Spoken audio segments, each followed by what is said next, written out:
All right, the next portion of this series will be covering external ballistics and constructing effective ballistics tables. Now, if you've worked your way through this video series, you probably have a pretty good idea already of kind of what to expect as far as what you're going to need to take into account in order to come up with a good, accurate firing solution. This topic we're about to cover is probably the most important out of all the different topics we're going to cover in this series. The shooting part of long-range shooting is actually quite easy.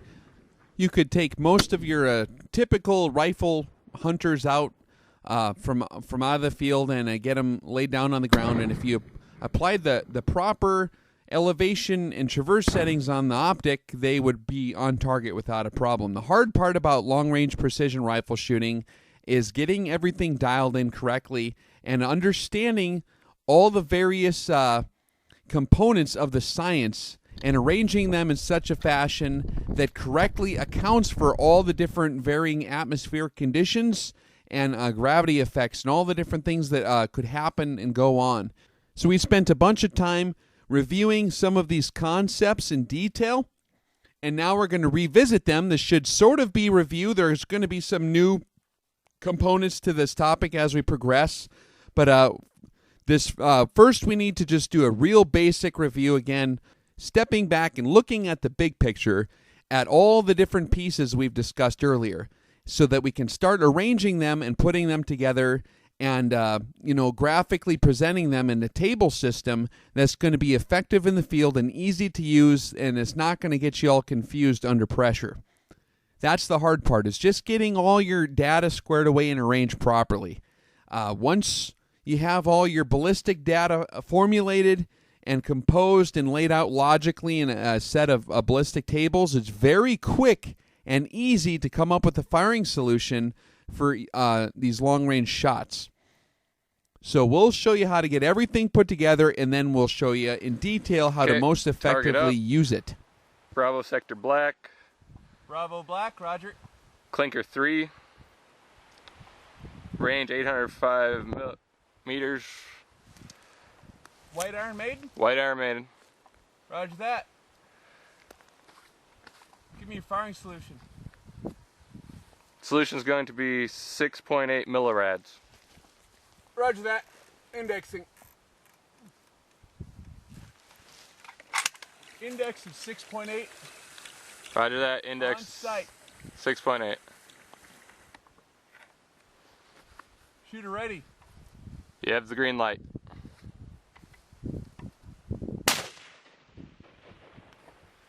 Hit. Roger that.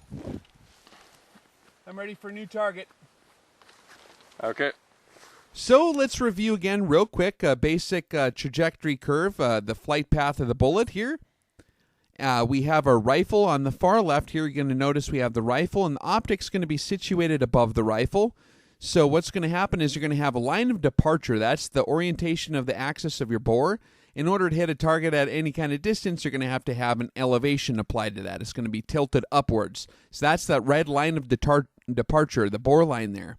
The optic is going to be situated obviously above that because it's mounted above the rifle, and the line of sight is going to be directly at the target. So you're going to have your optic pointed directly at the target. The crosshair is right on the center, and your rifle is going to be oriented up, kind of like an artillery piece. It's going to be pointing in that highly inclined position there. What's going to happen the second you fire the rifle is your bullet's going to start to rise until it intersects the line of sight. And that point of intersection depends on a great number of factors, one of them being the scope height, basically just the distance of the center of your bore to the center of the optic. Depending on your velocity and the atmospheric conditions, your point and the range you're shooting, that point of intersection is going to vary. But typically, you're going to have a low point of impact at very, very point-blank range. We're talking like less than 20 meters. Once you get past 20 meters, you start to get near your point of intersection, and then beyond that, you're going to be above the line of sight. Your bullet's going to be high. It's going to strike high. until it's going to go all the way through its trajectory curve. It's going to hit its max ordinate at the highest part of the trajectory, and then it's going to begin its descending leg down into the target, and then it should intersect hopefully right on target, and it would continue in a direction beyond that. Now, in order to construct any kind of effective ballistics tables, we're going to have to consider the physics of all the stuff that's going on here. We're going to have to understand it intimately. If we're going to wish to do any problem solving in the field or anticipation of different things that could occur, you're going to have to understand all these concepts. So let's get to it. The first thing you're going to need to know is your sight height. That's going to determine a lot of things when we start doing our ballistic calculations. You're also going to have to determine a zero range. That's that point of intersection at the target, at the very end of the trajectory on its way back down. So depending on how far the target is and how long it takes the bullet to get there and how much air it had to fight through and how much drop occurred during that time, that's going to totally affect your math problem. So you're going to have to know the exact actual horizontal range for all the gravitational components and for all the atmospheric components. Like we said in an earlier video, you're going to want to base those calculations off of your true range. So if you don't know what I'm talking about, make sure you go back and watch the angle of fire corrections videos. Another thing you're going to have to definitely know right off the bat is your initial velocity. Now, for each different range we're going to have in our ballistics table, we're going to have different range increments set up. You're going to have to know the velocity exactly, and that's going to vary, as we discussed earlier, based on your individual load dynamics. The ammunition temperature at the time of firing will definitely affect your initial velocity, and your internal ballistics are going to be changing. You're going to have differences in friction in the bore and bore conditions, your amount of copper and all that stuff like we discussed at great length earlier. That's all going to affect your initial velocity. So that is probably, if you had to put a star next to one of these things, that's the unusual component that most guys don't really take into account, is the fact that this initial velocity is not constant. So you're going to have to be prepared to correct for multiple possible velocities based on your ammo temperature and bore conditions. That's where this gets a little bit tricky. How are we going to arrange this? We'll show you in a minute. Another thing you're going to have to be concerned with is obviously the acceleration due to gravity. That's a constant. That's always going to be the same on the planet Earth for the most part. There's tiny variations sometimes, but not enough to really adjust you that much. Atmospheric density, that's another huge variable. You're going to have different sets of data for your different possible atmospheric density zones, and that's going to be affected by your altitude. You change your altitude, that's going to change your air density. Your ambient air temperature, how hot it is, that's going to change your air density. Local barometric pressure patterns, that's going to change your air density. Humidity, all these different things are constantly changing. So you're going to have to be prepared in your ballistics tables to correct for your atmospheric density as these different variables constantly change. And you're going to have to be able to do that efficiently. Another thing that you're going to have to be aware of is your bullet drag dynamics. We talked about ballistic coefficient. You're also going to have to take into account, if you look on the trajectory flight path, we have the little bullet in there, that frictional force on the bullet is going to vary based on the retardation coefficient rate, the corrected ballistic coefficient, the corrected retardation coefficient rate, based on all your different atmospheric conditions changing. How much friction is going on that bullet has not only to do with the profile of the projectile itself, but also on all the different various atmospheric conditions and the orientation of that bullet as it's flying throughout the different legs of its trajectory. As it gets towards the end of its trajectory, it's not going to be nose on the flight path. It's going to go, and we'll explain this in greater detail later, but there are things that are going to affect your ballistic coefficient downrange. It's not going to be a constant. You're also going to have to take into account vertical Coriolis effect. You got to remember that once that bullet leaves the rifle barrel, it's in free flight, it's an independent object, and the earth is spinning independently underneath it. So depending on what direction you fire, taking into account the variable spin rate of the different latitudes of the earth that your bullet is going to be crossing, that's going to slightly affect the flight path, the perceived flight path of your bullet. The bullet's actually going to continue on its path, but the earth is going to be changing underneath it, so it's going to have a perception to be moving, and that could be vertical or horizontal. We'll discuss that in detail.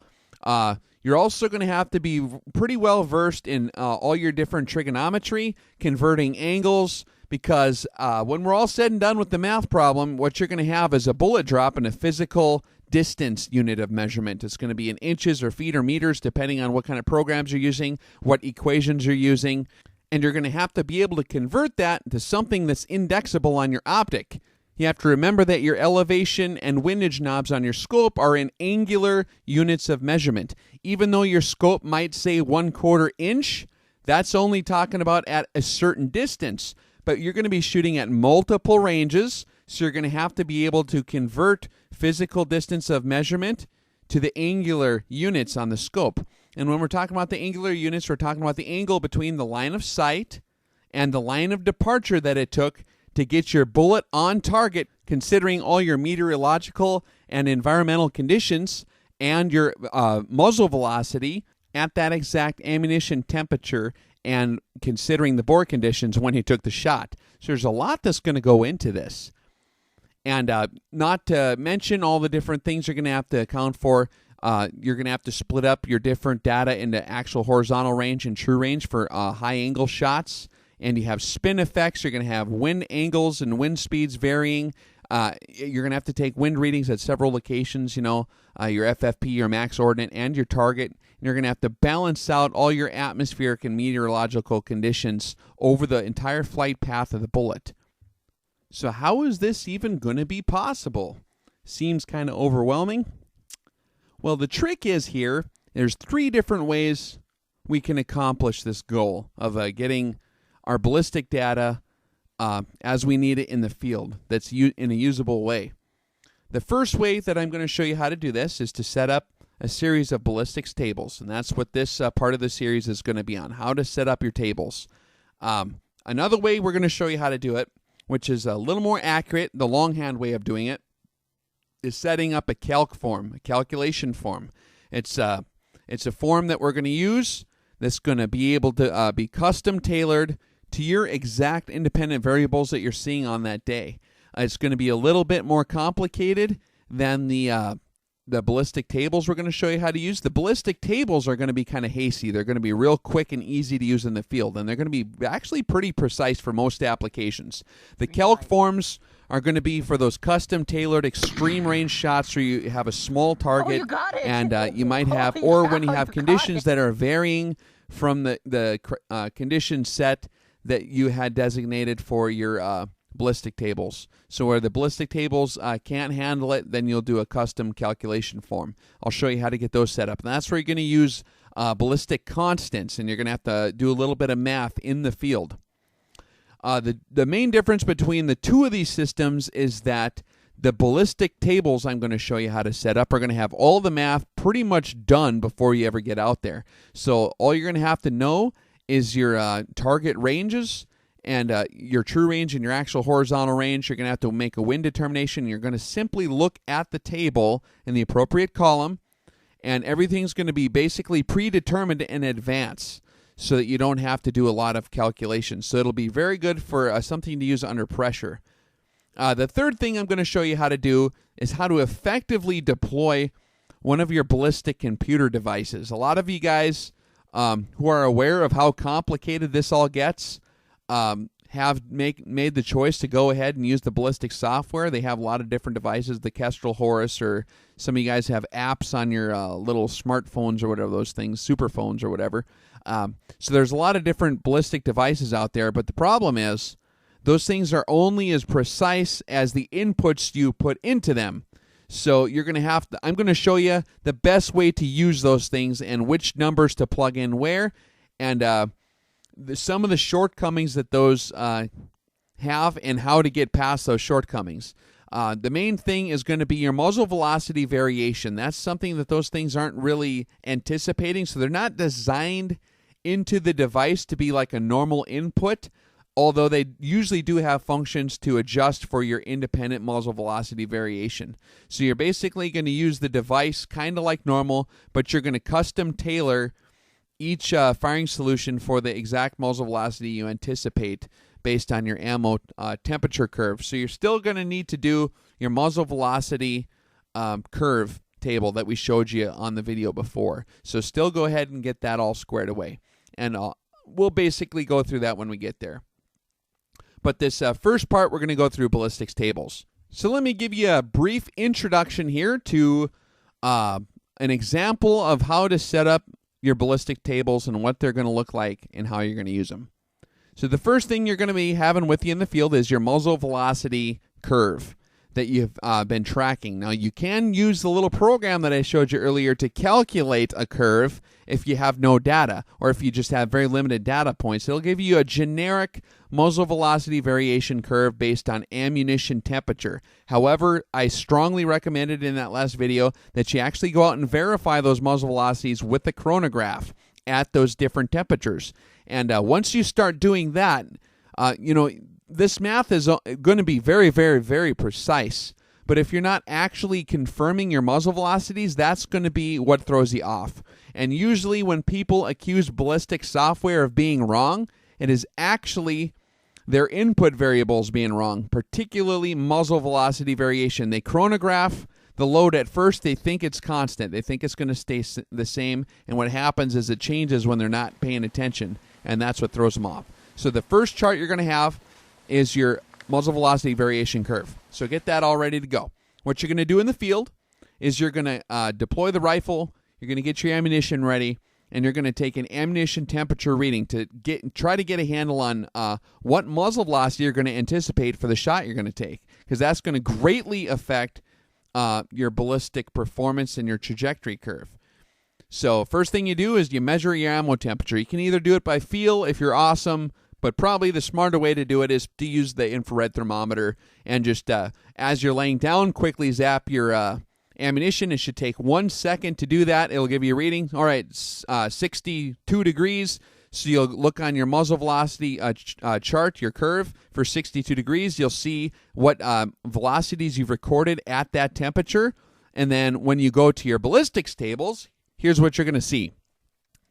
What we have here is a set of ballistic tables like I'm going to show you how to set up. And this is my latest one for my 338 Lapua Magnum. I change these as my bore conditions change. So I do update these periodically as needed. And it's arranged on the far left column. You have the range to the target. And they're generally in 10-meter increments. The very close range stuff I have in 50-meter increments 1 to 200, because you don't really need much more precise at point blank range. But it's generally arranged in 10-meter increments. You have your bullet drop presented in different temperature ranges from 0 degrees Fahrenheit to 100 degrees Fahrenheit. Now, you guys can do this any way you want. You can do Celsius or Kelvin or whatever your software is going to allow you to do. They have several different options there for temperature.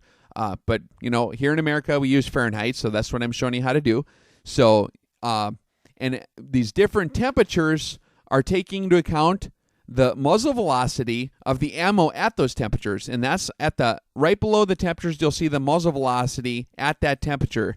That's what I confirmed with my chronograph. So I'll also list that in there. And this particular set of tables is also assuming that your ambient air temperature is going to match your ammunition temperature. So that's one thing to note, is that when you're using this particular ballistic table system, you're going to want to store your ammunition as close as possible to your ambient air temperature. So don't keep your ammo heated up in your armpits as you're laying out in the cold winter day, unless you're trying to speed up your ammo and you're going to do a custom calc form to adjust for those different variables. But if you keep your ammunition temperature the same as your air temperature, you should be golden. And what this is doing is just really streamlining the math process. We're doing all the math stuff ahead of time. We are making some assumptions, but ammunition temperature is somewhat in our control when we're in the field.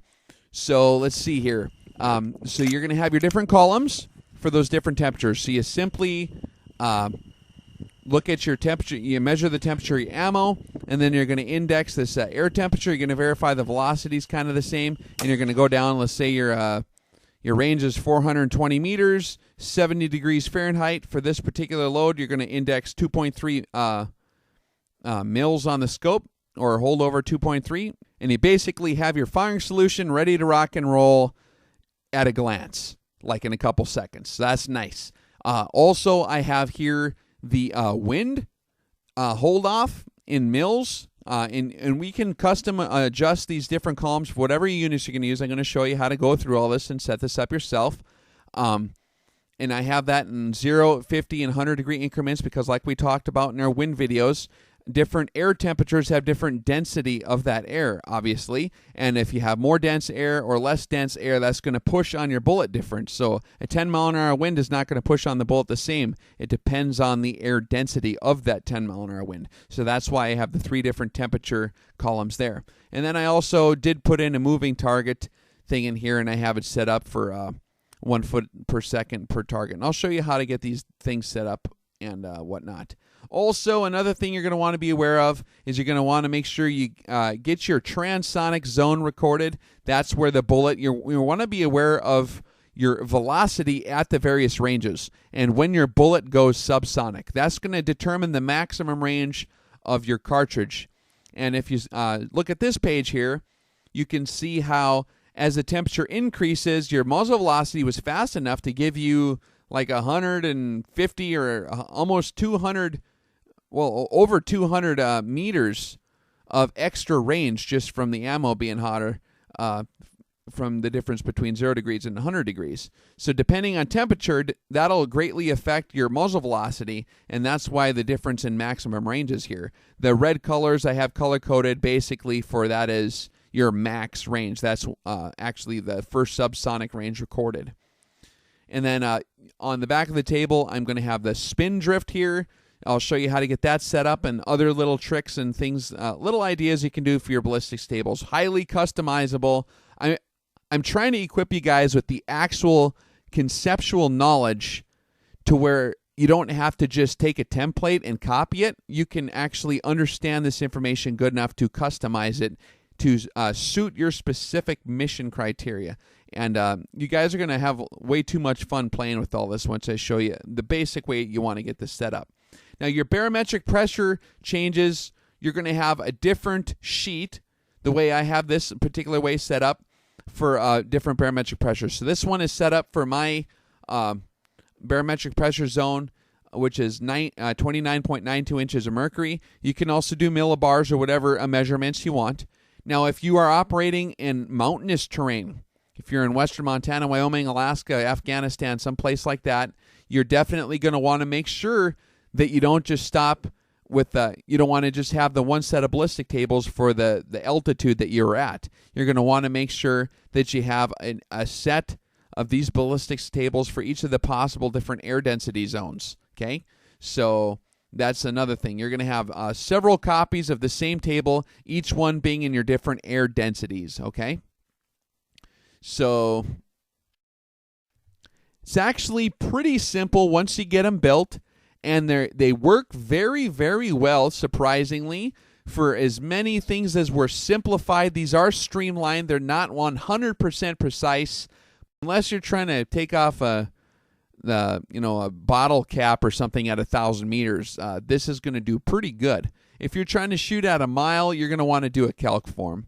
So once you start getting quite a bit beyond 1,000 meters and you're shooting small targets, you're going to want to do an independent calc form. But these hasty tables is kind of what I refer to them as. I spent a lot of time screwing around with hundreds of different ways of arranging the data, and basically I had been using the calc forms for a few years, and those are very, very, very precise, but they can take a lot of time to do in the field. And even I, who developed the calc form and modified it from the original HTI version, had a heck of a time under pressure getting everything squared away. Because when you're under pressure to make a shot quickly, things do change. It's not as easy as sitting at your desk and figuring it out. So that's why I developed these hasty ballistics tables. They're very, very visually oriented. You just basically look at your temperature. Everything's pre-corrected, and you just index what your charge says to do. So that's going to be pretty nice for you. And we are going to use Ballistic Software to help us on this as we looked at this trajectory curve. And as we consider all the different things, there's way too much information to try to longhand this for each range increment. You're going to have these charts going out to 2,000 meters in some cases and 10-meter increments. That's a lot of columns to figure out. Each column and each possible different environmental condition and each different possible muzzle velocity is going to wear you out. You're going to be an old man with gray hair by the time you do that longhand. There was a time where I used to try to do these longhand, and I was only able to get through one set of ballistic tables for one basic altitude and for one set of environmental conditions. And I learned a lot, but it was extremely difficult. If you guys do want to try this longhand, you have at it and have a lot of fun with that. There's one thing to take note here is there's a lot of debate on the different math and the different types of ballistic software you can use to accomplish the math here. And the thing you guys need to understand is that this is all basically raw physics. There's nothing really theoretical about ballistics. It's all very, very precise science. So if your inputs are all correct, that's the trick. If you input all your variables correctly and you don't get something wrong or put something in the wrong box, any of these different ballistic software programs, even though the equations might appear to be different on the surface, it's all the exact same. It's all the exact same science. There's different ways to skin a cat mathematically sometimes, but it's all going to come up with the exact same number for the most part. Based on some of the arguments, drag coefficients and things like that with your bullet, aerodynamic performance, some of those things are a little bit different on how people present that. But for the most part, the actual external ballistic software, it doesn't really matter if you're using Night Forces or the Horus software or JBM Ballistics or whatever. I'm going to be showing you guys how to use JBM Ballistics to come up with all these tables, and I'm going to show you how to cut and paste the right data and get everything squared away with that. JBM Ballistics is a free online ballistics source. You don't have to pay no money to use it, and it's very, very precise, and it does a really good job. I've used it for years, and it actually does a good job. You can come up with Microsoft Excel programs, and you can type in the codes. I've done that to get the same thing accomplished. But honestly, you guys are going to be customizing this data in so many different ways. Each one of you is going to arrange your data differently. So it would almost be a waste of time for me to just give you the Excel sheet to do, because you're all going to want to adjust this for your various purposes and how things might logically make sense to you in the field. So I'm going to just equip you with the concepts here and show you how to basically arrange the data, and the rest is going to be up to you guys to actually assemble this and put it together. But I'll walk you through each step, and I'll give you a good example of how to do it. But before we get that far, there's a couple things we have to get done first. One of them being you're going to have to zero your rifle. The second you start coming up with your ballistic data, you're going to want to try it out, and you're going to have to know what zero you're going to pick anyway. So that's one of the first things you're going to have to do is zero your rifle. So I'm going to walk you through that process here real quick in this next video, and we'll get you all situated. We'll get your long-range precision rifle and the optic you've selected. We'll show you how to zero that and zero your knobs. Get those the scales slipped to zero so that you can start getting into this sport here. And then we'll get into detail, and we'll start showing you how to type in your inputs and which inputs you're going to want to put where and what to watch out for. And you'll be situated in no time.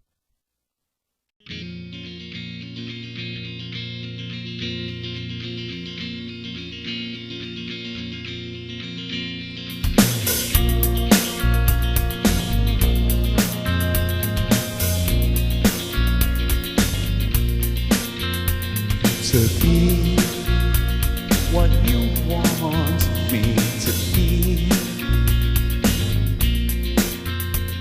to find I'm blind to me,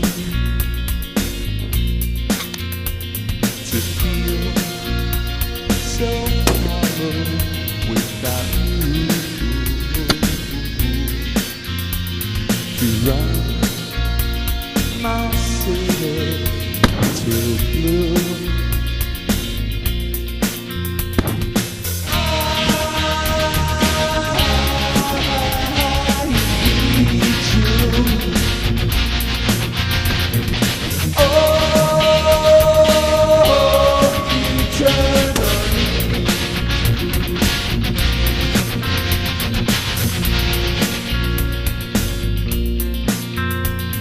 Sometimes the world shines so bleak. The light unwinds. Oh, you got it.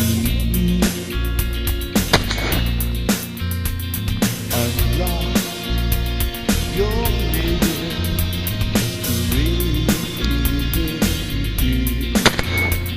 You smile.